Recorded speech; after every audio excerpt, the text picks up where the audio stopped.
Salam sejahtera tuan-tuan dan puan-puan. Selamat petang kepada seluruh rakyat Malaysia. Tuan-tuan dan puan-puan, saya mulakan pada kali ini video ini dengan satu dokumen yang baru diterima dengan satu perenggan yang amat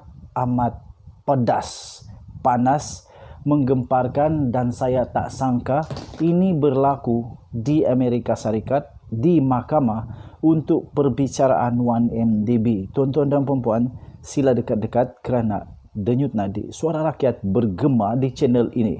Tuan-tuan dan puan-puan, di dalam laporan itu yang baru diterima sebentar tadi, ada satu perenggan berbunyi seperti ini. Beliau berkata, ini dilakukan kerana orang dalam UMNO tidak berpuas hati dengan akses rapat dan tidak terhalang jolo kepada Najib Razak. Sebelum kita mulakan, saya ingin belanja kamu dengan satu video terbaru. Apa pendapat kamu dengan video ini? Dengar sini, ini bukan serangan peribadi. Saya akan terus bercakap soal integriti kerana akhirnya kita terpaksa tanggung beban secara kolektif. Baru-baru ini, nama bekas Perdana Menteri Datuk Seri Najib Razak buat hal lagi di Mahkamah Amerika Syarikat apabila FBI mendakwa Datuk Seri Najib telah menerima sebanyak 756 juta US dollar bersamaan 3.18 bilion ringgit daripada dana 1MDB yang diseleweng. Kawan bisnes juta-jutanya jolo turut join sekaki curi 1.42 bilion US dollar bersamaan 5.97 bilion ringgit daripada dana 1MDB. Patutlah hilang. Rupanya bukan dua orang sahaja yang terima dana 1MDB yang diseleweng, tetapi sedasari 7 orang. Berbelit kalau saya nak sebut jumlah satu persatu, tapi yang pasti nama anak tiri Datuk Seri ada dalam senarai. Saya kira jumlah semua mencecah 3 bilion US dollar ataupun 12.6 bilion ringgit. Masya Allah Syekh, banyaknya. Nak tahu berapa banyak 12.6 bilion ringgit ini? Saudara-saudari bayangkan kalau saudara-saudari boleh belanja spend RM500,000 sehari sejak kita lahir sampai usia 75 tahun, duit itu baru luak dan ada baki lagi. Ataupun boleh beli 604,800 buah kereta Azia, atau boleh beli sehingga 116,575 buah rumah prima. Banyaknya yang telah didakwa telah diselewengkan. Ada yang kononnya muak dengan nama Najib, tetapi hakikatnya kita terpaksa tanggung hutang dan bayaran faedah 1MDB ini. Jangan ada pula kata ini agenda Amerika, agenda Yahudi. Kalau betul fitnah, pergilah saman FBI. Tuan-tuan dan puan-puan, pastinya kamu sudah komen dengan video yang sudah saya upload sebentar tadi. Apa pendapat kamu? Masing-masing punya pendapat, tuan-tuan dan puan-puan. Walau bagaimanapun, tujuan saya untuk hari ini adalah untuk berkongsi satu dokumen yang baru saja dikeluarkan di mahkamah di Amerika Syarikat untuk perbicaraan penipuan Roger Ng di New York dengan tajuk Perbicaraan Penipuan Roger Ng di New York. Tidak disebut nama jolo kerana dia tidak mempunyai peranan rasmi dalam 1MDB. Kata saksi utama dalam perbicaraan ini iaitu Tim Leisner. Berita ini saya terima.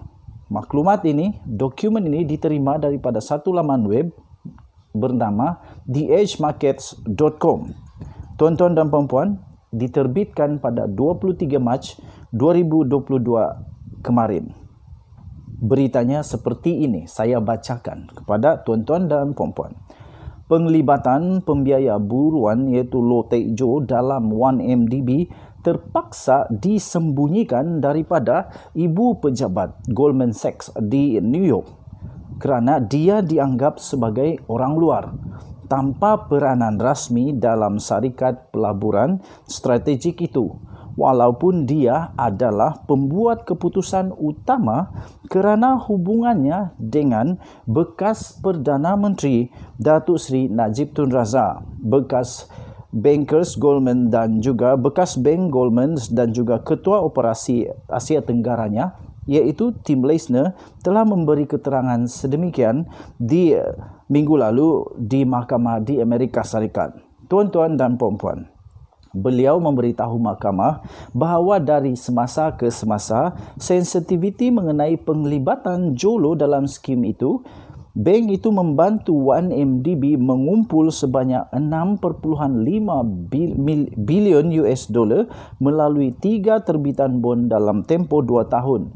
Meningkat kerana dia dan pegawai bawahannya iaitu Roger Ng Chong Hua tahu bahawa mereka terlibat dalam kegiatan jenayah.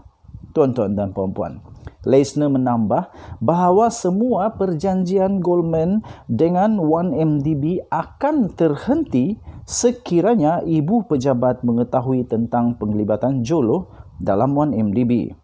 Ditanya oleh pendakwa mengapa dia menyembunyikan nama Jolo dan penglibatan dalam email kepada rakan-rakannya, Tim Leisner menjelaskan kerana kami bercakap tentang institusi kerajaan di sini di mana orang luar, bukan sebahagian daripada struktur korporat atau struktur pentadbiran pada asasnya memegang semua kuasa, semua kawalan ada padanya, dan hubungan itu datang dari hubungannya dengan Perdana Menteri Datuk Seri Najib Tun Razak.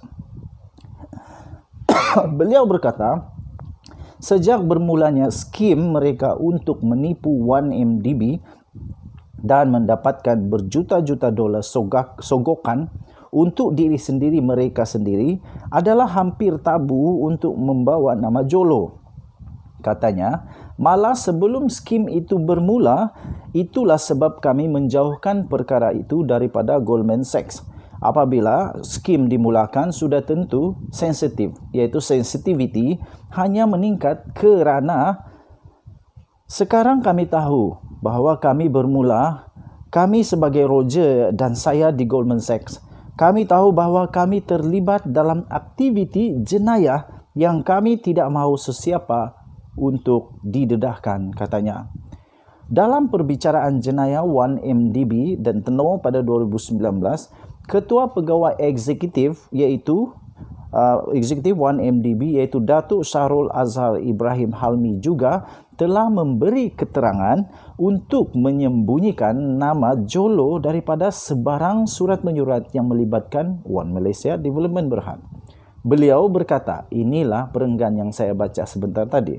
Beliau berkata, ini dilakukan kerana orang dalam UMNO tidak berpuas hati dengan akses rapat dan tidak terharang Jolo kepada Najib.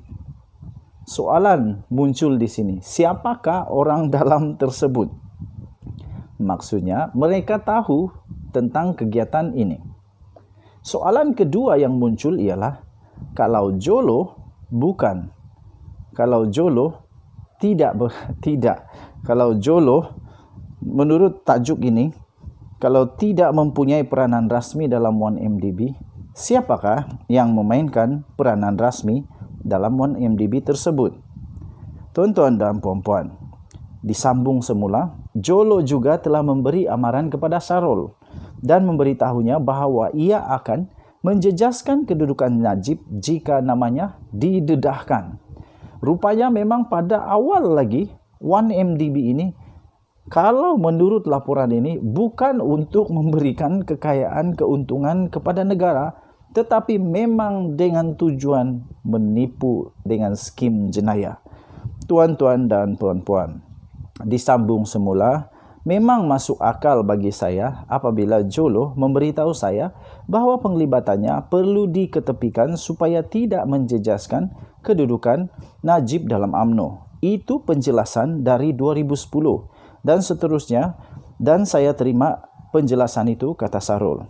Sebelum ini, Tim Leisner juga berkata bahawa dia dan orang bawahannya iaitu Roger Ng bersama pegawai kanan Goldman Sachs termasuk Andrea Vela, bekas ketua bersama perbankan pelaburan di Asia, menggunakan nama kod untuk menyembunyikan sejauh mana penglibatan Jolo dalam projek pengumpulan dana daripada rakan kongsi lain di bank.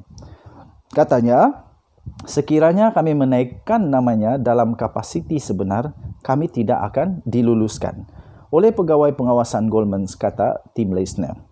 Leissner telah mengaku bersalah atas pengubahan wang haram dan rasuah pegawai asing.